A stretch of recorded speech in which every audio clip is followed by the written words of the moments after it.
E se você tem a sua Bíblia, abra aí em Isaías. Nós vamos estar no capítulo 26 de Isaías, lá no profeta Isaías. Hoje nós vamos, pela misericórdia do Senhor, estar fazendo aí um estudo no livro de Isaías, no capítulo 26. Porque o capítulo 24, 25, 26 e 27 é considerado o mini Apocalipse de Isaías. E nós vamos estar concentrados apenas no capítulo 26. E para você que gosta de anotar o tema é como lidar com batalhas internas. Como lidar com batalha interna. E nós vamos ver através da vida desse grande profeta, que ele soube lidar com as batalhas internas, declarando verdades transformadoras. Você está aí no capítulo 26? Diga amém. Se você vai acompanhar no telão, fala ui. Amém.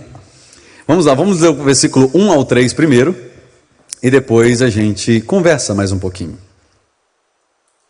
Naquele dia, este cântico será entoado na terra de Judá. Naquele dia é o grande dia que nós esperamos, tá? Temos uma cidade forte. Deus estabelece a salvação como muros e muralhas. Abram as portas para que entre a nação justa. A nação que se mantém fiel. Se você gosta de marca essa parte. Tu guardarás em perfeita paz aquele cujo propósito está firme, porque ele confia em ti. Ele guardará em perfeita paz aqueles que confiam nele. E quando olhamos para esse texto, a maior parte das batalhas que nós enfrentamos, elas começam no nosso interior. É de dentro para fora. É ali que surgem as dúvidas, os medos, as comparações, as vozes que tentam nos fazer desistir, as vozes que tentam nos amedrontar. E quando nós olhamos para o Antigo Testamento, nós vemos profetas, reis, homens, mulheres de fé, travando guerras externas, mas também internas. Porque eu creio que a guerra ela começa dentro. E aí ela se expõe. E Isaías nos lembra que a paz perfeita não é a ausência de problemas. Isaías lembra que a paz perfeita não é a ausência de problemas, mas o resultado de uma mente firmada em Deus. Então, como vencer as batalhas internas? Porque eu tenho certeza que às vezes você tem aquela batalha interna que você não quer falar para ninguém, mas está quase te sucumbindo. Você está dando até crise de ansiedade, você não sabe para quem se abrir, mas existem esses momentos na vida de cada um de nós. E Isaías nos lembra que nesses capítulos que eu falei do 24 ao 27, que são capítulos aqui apocalípticos, ou que fala do fim dos tempos, que a nossa realidade, ela é eterna. A nossa realidade, ela é uma realidade que nós somos vitoriosos desde já, para todo sempre. Então, o que podemos aprender com Isaías nesse momento de caos que nós estamos vivendo na face da terra? É que as promessas de Deus são verdadeiras, mas o desespero, ele bate a porta de todos os dias. Agora, cabe a mim e a você abrir para o desespero. E eu creio que o Senhor nos trouxe aqui nessa noite a saber lidar com essas batalhas. Não é qualquer um que você pode abrir a porta. E hoje você vai aprender que você não pode abrir a porta para essas batalhas que vêm com o intuito de causar guerra interna dentro de você. Então, quando se trata de batalha interna, é necessário saber de algumas coisas. A primeira, toda batalha interna começa com uma exposição interna. Você viu algo, você ouviu algo, você ficou sabendo de algo e aquilo tirou a sua paz. Então ela começou dentro de você. Segunda coisa que a gente precisa entender é que a batalha interna ela é vencida com um grito de vitória da alma. A sua alma precisa clamar àquele que pode te salvar. O salmista nos ensina isso, a falar: Senhor, vê se há em mim algo que te prejudica. Ele abre as portas para Jesus. Terceira coisa que nós precisamos entender é que a vitória futura ela precisa ser um sentimento presente. Se você não viver com um pensamento e um sentimento de vitorioso, qualquer batalha ao seu redor vai fazer você parar no meio do caminho. Então, dito essa introdução, nós vamos ler o versículo 5 agora, porque Isaías, ele sabia em quem ele confiava. Olha o versículo 5, vai ser uma mensagem bem expositiva hoje. Ele humilha os que habitam nas alturas, ou seja, os de nariz em pé, aqueles altivos. Ele rebaixa e arrasa a cidade altiva, e ele lança ao pó. O profeta Isaías aqui era uma voz da verdade em meio a um caos, e ele formava ao seu redor um ambiente onde as pessoas não queriam estar.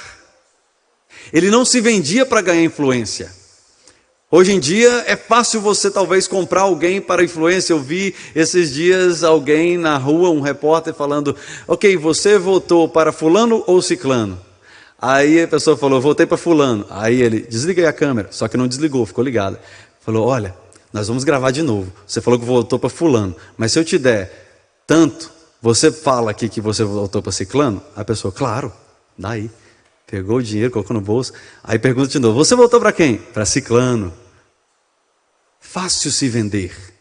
Eu espero que eu e você, nós não estejamos presas fáceis para o inimigo, porque às vezes vai chegar uma proposta para você, que você vai chegar para mim e vai falar: é de Deus, pastor, ganhei aí uma oportunidade de trabalho. Nossa, foi muito de Deus, porque eu estava orando por isso. Ah, é? Amém. Só tem um problema: eu não consigo mais vir na igreja, porque eu vou trabalhar de segunda a segunda. É de Deus? Sorry. Então, às vezes, nós estamos vendendo por preço barato, por não esperar o processo. Aleluias, eu sinto Deus aqui. O mal, meus irmãos, ele só pode atacar o bem até o bem vencer. Se o mal te ataca e você simplesmente aceita, você vai viver sempre de mal em mal. Sempre que você enfrentar uma batalha, se você desiste, você nunca vai mudar de nível. E Deus está nos ensinando aqui que não depende do seu pai, não depende da sua mãe, não depende da sua escola, não depende do seu dinheiro, não depende da sua condição, depende do posicionamento do seu coração. Em saber que tem pessoa que nasceu com um propósito de ficar rico para abençoar outros, e outros nasceram com o propósito de engrossar o joelho para orar por outros. E Isaías, ele era alguém da nobreza. Isaías era alguém que ele podia muito bem ficar escondido com a boca calada no palácio, porque era alguém que ele tinha suas condições, mas ele negou tudo isso para falar de uma verdade que muitos queriam colocar ele na prisão, porque falava de algo que ninguém queria ouvir. Agora, por que o mal ataca o bem, pastor? Obrigado pela primeira pergunta.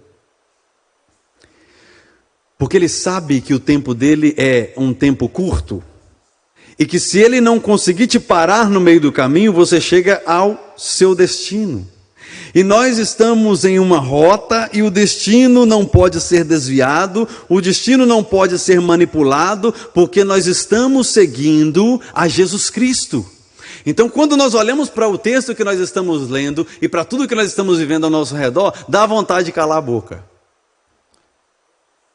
Para a gente não ser julgado, para a gente não ser maltratado, para a gente não ser morto, por falar a verdade. Agora eu quero deixar bem claro para você que a sua confiança no Senhor, ela não te livra das batalhas, mas ela já declara de antemão que você é vitorioso nelas. Mas é um estado de mente, é um estado de coração, é um estado de alma, porque se você entra já falando que, acho que eu vou perder essa. Nossa, essa batalha eu acho que eu vou desistir. Vai desistir mesmo, porque nem fé para acreditar você tem. E aí o Senhor está nos trazendo aqui hoje para nos relembrar que Isaías, ele aprendeu a lidar com as coisas que vinham contra ele. Porque imagine só você falando da verdade, você anunciando o juízo de Deus para uma nação, e todos falando assim: shut up, be quiet. Por que você não fala algo bom? Isaías falava: eu estou falando algo maravilhoso, mas você não quer ouvir. Aí sabe o que acontecia? Ele ia para casa e ele fazia igual eu e você, que às vezes acorda de madrugada porque você está preocupado de uma pessoa não está escutando o que você está falando, essa pessoa está detonando a sua própria vida, aí aquilo ali, ele causa em você, não sei se você é assim, mas eu tenho chamado, então eu penso em você. Tem vezes à noite que eu levanto de madrugada para orar por você e falar: Senhor, que a tua palavra transforme o coração para ela não tomar essa decisão, porque eu sei que vai ser ruim para eles. Isaías tinha isso. Olha o versículo 9 e 10. Ele fala isso, olha o que ele diz: Senhor, a minha alma suspira por ti durante a noite. Ele fala aqui do que ele sofria durante a noite. Olha, o meu espírito no meu íntimo te busca. Pois quando se veem na terra as tuas ordenanças, os habitantes do mundo aprendem a justiça.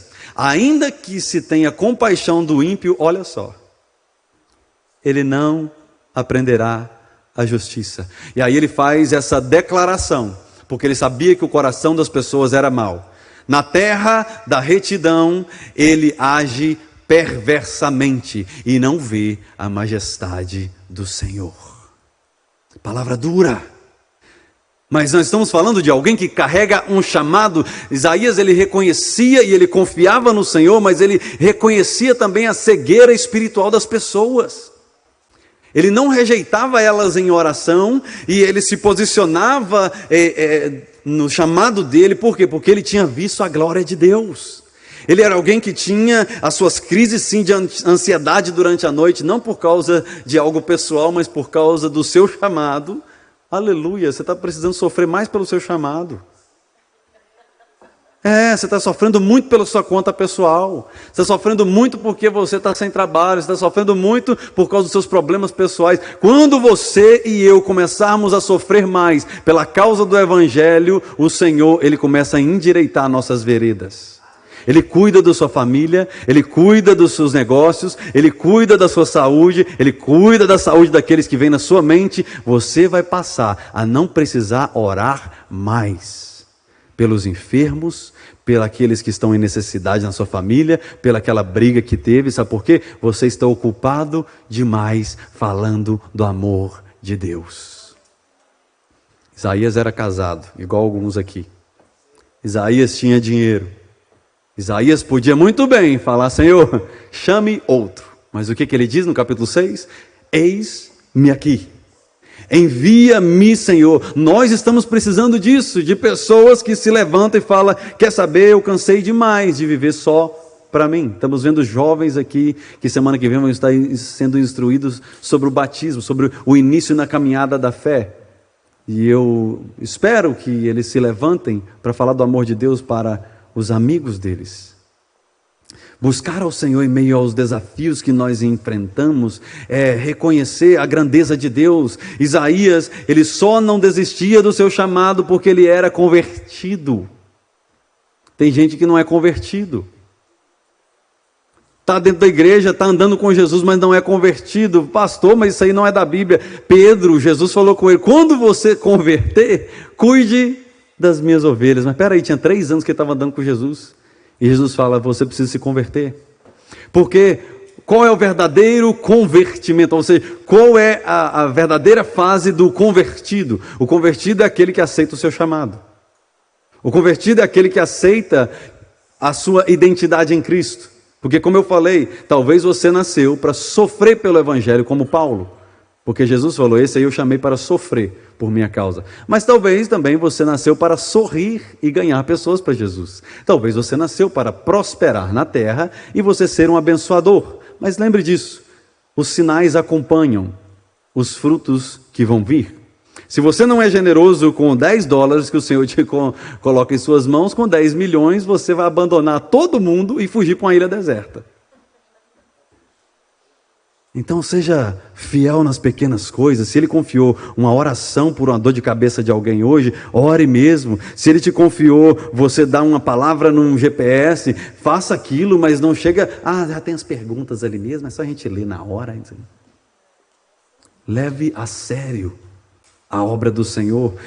Em um mundo de cegos, enxerga melhor aquele que fica de olho fechado em oração. Às vezes nós ficamos, eu tenho que fazer isso, eu tenho que fazer aquilo, eu tenho que fazer aquilo. Na verdade, você precisa orar mais. Isaías não desistia porque ele era alguém que passava tempo com Deus. As batalhas diárias, elas confrontam a integridade do nosso coração, porque quando vem a batalha, você tende a querer pegar um novo caminho. E nós precisamos estar com os olhos espirituais abertos para entender que o desafio presente não compara com a glória futura. Esse jovem que morreu essa semana, eu vi o vídeo dele, alguém perguntou para ele, como você quer ser lembrado? E ele falou, eu quero ser lembrado pela minha coragem de falar do amor de Deus e pela minha fé. E é como ele está sendo lembrado. Como você quer ser lembrado? Por um egoísta que pensava só em si, não tinha amizade com ninguém? Por alguém que nunca fez nada para ninguém? Ou alguém que, quando você partir dessa para melhor, as pessoas vão falar, uau, como faz falta, porque nos ajudava tanto, fez tanta diferença na minha vida. Olha o que Isaías diz, na terra da retidão, ele age perversamente, ele está falando do ímpio, e não vê a majestade do Senhor. O ímpio, ele age de forma perversa, e isso é fato, e eles não reconhecem a majestade de Deus, porque eles estão cegos. Agora um conselho para mim e para você, pare de tentar converter demônios. Tem gente querendo converter diabo. O diabo caiu desde o início, ele nunca vai ser convertido. Pastor, como assim? Você está falando que eu estou tentando converter demônios? Me explica um pouquinho melhor. Tá bom, eu te explico. Não são as suas explicações que vão converter demônios. Tem pessoa que quer entender do jeito que quer entender, é porque está possesso. A pessoa está desligada de Deus. E aí só perguntas, só questões, mas por que isso? Por que aquilo? Por que aquilo? Por que aquilo? E você tenta se explicar, e quanto mais você explica, mais a pessoa fica endemoniada, querendo briga. Talvez aqui não tenha isso, só em algum lugar. Nossa igreja é uma igreja mais saudável. Amém? Amém. Então apresente o Senhor, apresente ao Senhor as batalhas. Repreenda o inimigo, mas creia que Deus, ele pode salvar a pessoa, mas ele não pode salvar aquilo que está agindo na pessoa. Você tem que repreender as atitudes e nunca abandonar a pessoa. Olha o versículo 17 ao 19, porque agora vai ficar um pouquinho mais gostoso. Porque Isaías agora, ele começa a fazer aquilo que nós fizemos na semana passada, cantar o cântico de vitória. Porque ele começa falando de quanto ele era pequeno, o quanto ele era vazio, no versículo 17 ao 19, vamos ler. Olha o que ele diz, como a mulher grávida prestes a dar à luz, se contorce, e ela grita de dor, assim estamos nós na tua presença, ó Senhor. Nós engravidamos, e nos contorcemos de dor, mas demos à luz ao quê? Ao vento. Para um pouquinho. Sim, nós estamos sentindo dor, sim, nós estamos chorando, sim, nós estamos como uma mulher para dar à luz, mas quando a gente deu à luz ao vento. O que isso quer dizer? É que as suas preocupações, as suas dores, elas vão dar à luz a um vento, porque você não pode nada sem Deus. Eu vou orar, eu vou jejuar, eu vou fazer isso, mas Senhor, já era para o Senhor ter feito, e aí você dá luz ao vento, você vê que você jejuou, você orou e nada aconteceu. Meus amigos, imagine só, às vezes a gente fica frustrado porque a gente fala para alguém do amor de Deus e essa pessoa não quer ouvir, a gente faz alguns encontros e a pessoa não vai, e a gente fica assim, nossa, ninguém quer nada com Deus. Vai perguntar para o profeta Jeremias, que pregou a vida inteira e ninguém converteu. Deve que era ruim, hein? Meu Deus. Preguei sexta e sábado e já tem aí uns 10 que aceitaram Jesus. Mas entenda isso, nós estamos vivendo na face da terra um momento onde a sua dor, a sua preocupação, olha, mais uma dica que eu tenho para você, o seu comentário não vai mudar as coisas. Então guarde para você, porque assim você está evitando ir para a cadeia. Amém? Aqui nós estamos ainda protegidos, mas hoje a sua opinião, ela só vai mudar o seu futuro, e não o futuro de alguém. Ao invés de ser alguém livre, você vai para a cadeia. Então entenda que a dor que nós estamos sofrendo hoje, o desespero que nós estamos sofrendo hoje, porque estamos vivendo em uma humanidade que não quer saber de Deus, esse desespero tem que ir para os pés do Senhor. Como Isaías levou e falou: Senhor, nós já preocupamos, eu já fiz de tudo, mas eu dei a luz ao vento. Não trouxemos a salvação à terra, não demos a luz aos habitantes do mundo, mas, aqui vem a parte boa, os teus mortos e o meu cadáver reviverão, ressuscitarão. Vocês que voltaram ao pó, acordem, cantem de alegria, o teu orvalho é um orvalho de luz. A terra dará a luz aos seus mortos, bendito seja o nome do Senhor, porque nós somos vitoriosos, e o fim da história, eu te falo agora, você é vitorioso, você é vitoriosa em Cristo Jesus. Não é a batalha de hoje que vai te desanimar, não é o desespero de hoje que vai te desanimar. Ei, permaneça segurando nas mãos de Deus, porque Ele é aquele que pode trazer vida aos sepulcros. É assim que você deve lutar suas guerras internas. Nós cantamos aqui nessa noite, e nós precisamos fazer isso, porque às vezes falamos assim, não, é assim que eu luto minhas guerras na igreja, né? Aí quando eu chego em casa, é assim que eu luto minhas guerras. Assim que eu luto minhas guerras. É assim que você tem que lutar suas guerras, é em oração, é em jejum, é em clamor, é em colocar nas mãos de Deus. Não é chegar em casa e esquecer de tudo que você escutou aqui e voltar a lutar as guerras com o seu próprio punho. Estamos perdendo guerras porque as batalhas não estão sendo vencidas. Você e eu temos batalhas diárias. Então por isso, um conselho que eu tenho para te dar: tire os olhos do caos. Tire os olhos dos desastres que estão acontecendo ao seu redor. Você está vendo muita má notícia. E aí você não sabe por que você está sentindo peso, por que você está se desanimando, por que você está ficando com medo, porque os seus olhos estão no caos. Arranque a tristeza dos seus olhos e coloque os seus olhos no Senhor, pois você triunfará com Cristo em glória. A glória futura, ela já foi revelada para nós, e as batalhas internas são vencidas através de uma alma inteligente, que sabe o seu destino.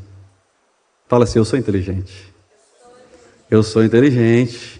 E nós sabemos o nosso destino, por isso não vamos deixar que má notícia nenhuma venha nos fazer sair do propósito. Nós não vamos deixar que caos nenhum ao nosso redor venha fazer com que nós venhamos desanimar na nossa fé, porque só Ele pode mudar em um segundo aquilo que você batalha por muitos anos. Em um minuto, Ele pode mudar uma história. Então, graças a Deus que você está aqui hoje, porque eu tenho certeza que Ele mudará a nossa história. Olha o versículo 20 ao 21, nós estamos partindo para o final. Se o André puder vir aqui. Cadê? Sumiu. Está aí. Aí, está aqui já. Versículo 20 e 21. Olha o que diz: vá, meu povo, entre nos seus quartos, tranque as portas, a sua retaguarda. E aqui olha o conselho que ele dá, marque isso na sua Bíblia: esconda-se por um momento, aguarde mais um pouquinho. Falta pouco para Jesus voltar e resgatar a sua igreja. Falta pouco para nós entrarmos com Ele em glória. Por isso, o Isaías fala aqui, olha, o Senhor falando com ele e ele profetizando: meu povo, vocês que são fiéis, vocês que ainda são os remanescentes, esconda-se um momento, guarde a sua mente, guarde o seu coração, até que tenha passado a ira dele. Vejam, o Senhor está saindo da sua habitação para castigar os moradores da terra. por suas iniquidades. Nós não queremos ouvir mensagens assim, a gente quer ouvir mensagem que, ai gente, o pastor está falando esse negócio de eternidade, Jesus, não sei o que, voltando, e eu só quero vencer minha segunda-feira, que eu tenho tanta coisa para fazer amanhã. Se você entender o poder que você carrega, o poder eterno que você carrega, você não vai ter medo da sua segundinha-feira. Ela já até diminuiu agora, tá vendo? Porque agora você está entendendo que Jesus Cristo, Ele morreu, vou repetir de novo, porque isso aqui você tem que toda semana ouvir. Jesus Cristo, Ele morreu em uma cruz, Jesus, Deus Pai enviou seu Filho, o próprio Deus perfeito, e Ele morre numa cruz, Ele ressuscita, e aí Ele fala, eu não vou deixar você órfão, eu vou enviar, sabe o quê? O próprio Deus para morar dentro de você. Como assim? Às vezes a gente diminui o Espírito Santo, não, tem Deus Pai, aí tem Deus Filho e Espírito Santo. Deus habita dentro de você. O Espírito Santo é que te fortalece, é o Espírito Santo é que te dá forças. Agora o problema está sendo que nós já estamos entregando o restinho para o Senhor. A gente faz tudo. Ai gente, tem que ir na igreja, né? Para pagar, igual academia, né? Paguei. Que não seja isso. Deixa eu te dar um conselho. Eu quero muito que você esteja aqui, eu quero muito que você que está online venha. Mas deixa eu te dar um conselho, se for para você vir para pagar, você não vai receber nada. Se não for de coração, está vindo aqui e vai voltar do mesmo jeito. I'm sorry, eu tenho que ser realista para você. Como seu pastor, eu quero que você chegue aqui sabendo, meu Deus, eu estou entrando em um lugar santo, eu estou entrando em um lugar que pode transformar minha vida, eu estou entrando em um lugar que as oportunidades podem vir agora, eu estou entrando em um lugar que o meu casamento não viveu, o que ele pode viver a partir do momento que aquela benção passar naquela porta ali. É isso que você precisa orar. Porque às vezes nós estamos olhando para a bênção que Deus nos deu, seja ela amizade, ou marido, ou esposa, a gente fala, traste, isso não muda não. Aí você entra na igreja falando que o traste não muda, e não muda mesmo não, nem você acredita.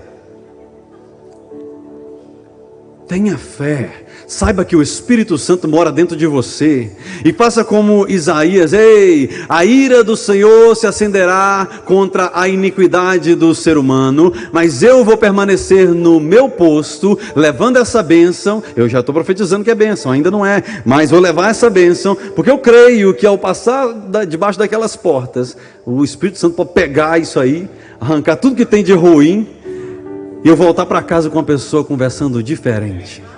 Quantos creem nisso? Digam amém. Olha o que Isaías fala. Deus, a terra, ela mostrará o sangue derramado sobre ela. Não mais encobrirá os seus mortos. Deus está revelando algo aqui ao nosso favor. Ele silenciará o mal, ele derrotará as trevas. E o profeta Isaías, ele está profetizando algo para os nossos dias. Sabe o que é? Aguente mais um pouquinho.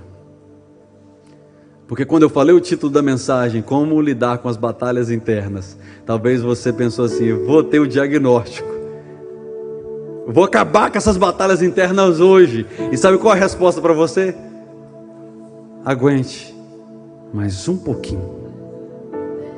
Eu quero que você faça o teste essa semana. Quando a batalha apertar, quando até seus nervos começassem, sabe quando até encroa os nervos assim, fica aquela dor assim, da dor de cabeça. Aí você fala, eu não vou desistir, porque eu estou lembrando de algo que o pastor falou lá, de que é para me aguentar mais um pouquinho. Eu quase não estou aguentando não, mas eu vou aguentar, Senhor. E aí você aguenta mais um pouquinho. Eu tenho certeza absoluta em Cristo Jesus, que semana que vem você voltará com um testemunho falando, pastor, te agradeço por ter aberto meus olhos e me dizer que eu devo parar de desistir em batalhas que estão apenas me impedindo de ir para o next level. Jesus quer te colocar no next level, mas você precisa aguentar mais um pouquinho, porque para Isaías não foi fácil. Ele teve que aguentar, sabe o que? Além de prisões, ele teve que aguentar alguém falando com ele, você então não vai negar. Não vou negar. Você não vai negar a sua fé. Não, não vou negar. Mas se você negar, talvez você vai ter uma vida melhor. A Isaías, eu imagino aqui, conjecturando, não está na Bíblia. Eu imagino talvez ele falando assim: sabe o que o meu nome significa? Sabe o que significa o nome Isaías? O Senhor é a salvação. Não, aleluias. Não tem como eu negar o que está no meu DNA. Não tem como você fazer eu negar um Deus que o DNA dele está dentro de mim. Eu fiz uma pesquisa essa semana, eu estava falando até com os jovens, que cientificamente o DNA de Deus está dentro das suas células. O número 10, 5, 6, 5 aparece repetidamente nas células humanas. E esses números, porque no hebraico você traduz números para letras. No hebraico você traduzindo 10, 5, 6, 5 significa Y, H, W, H. Y, tenta formar aí. H, W, H. Yahweh, Yahvé, é o Deus que salva. Está na sua célula. Não tem como você negar. Não tem como você desistir. É por isso que hoje eu sinto o Senhor sacudindo a sua alma e falando: aguenta mais um pouquinho. Aguenta mais um pouquinho. Não é para destruição, é um processo. E você estava desistindo sempre que eu ia te mudar de nível. Mas hoje você veio aqui para entender que o Senhor, Ele te chamou para você permanecer. Pode o vento balançar, como nós cantamos aqui hoje, pode o mar subir, nós estamos navegando para a eternidade. E o momento em que Jesus escolher para você sofrer, ou triunfar, ou conquistar, ou ser vitorioso, vai ser o momento certo. Aguente o processo. Isaías atendeu o seu chamado no seu pior dia. Não existe melhor dia para atender o chamado. Porque às vezes sabe o que a gente faz? Não, pastor, eu sou busy demais. Eu não tenho tempo para servir na igreja. Quando o rei Uzias morreu, Isaías viu a glória de Deus. Eu vi a reportagem hoje no jornal de Maryland, que as igrejas hoje superlotaram. Em Virgínia, muitos ficaram do lado de fora. Por causa de quê?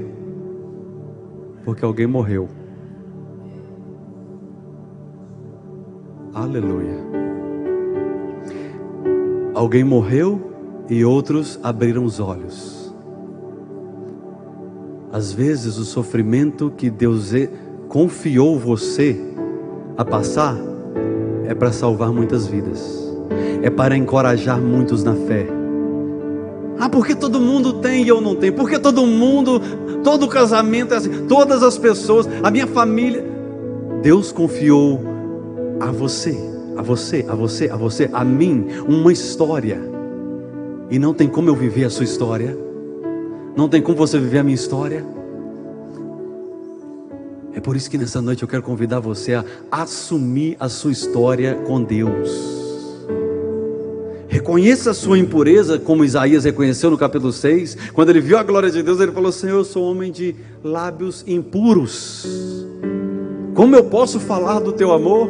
Eu ainda tenho algumas coisas a consertar dentro de mim. E às vezes a gente fica assim, né? Nossa, mas eu estou lidando com esse pecado ainda. Eu preciso me livrar desse pecado ainda. E o pastor está falando sobre chamado. Como que eu vou servir? Fale hoje com o Senhor nesse altar. Senhor, meus lábios são impuros, mas eu creio que o Senhor pode tirar a brasa do altar e tocar nesses lábios impuros e fazer o que sair da minha boca curar vidas, transformar corações, porque não é sobre nós, é sobre o que nós carregamos.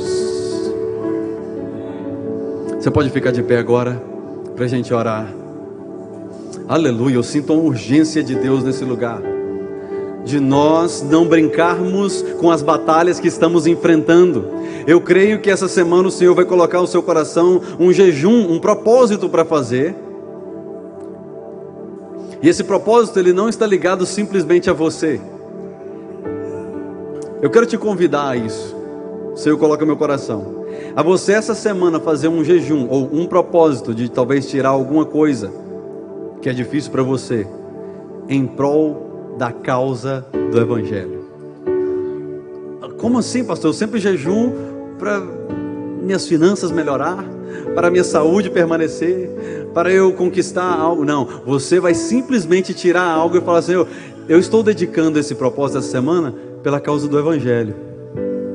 Imagino que Deus vai falar assim: oh, como assim? Uai, resolveu pensar no Evangelho agora? Desculpa, porque o teu pastor falando lá e, estou entrando nessa vibe aí. Por que eu quero que você faça isso? Porque segredos espirituais que você descobre, você tem que espalhar, amém? Porque você não é egoísta.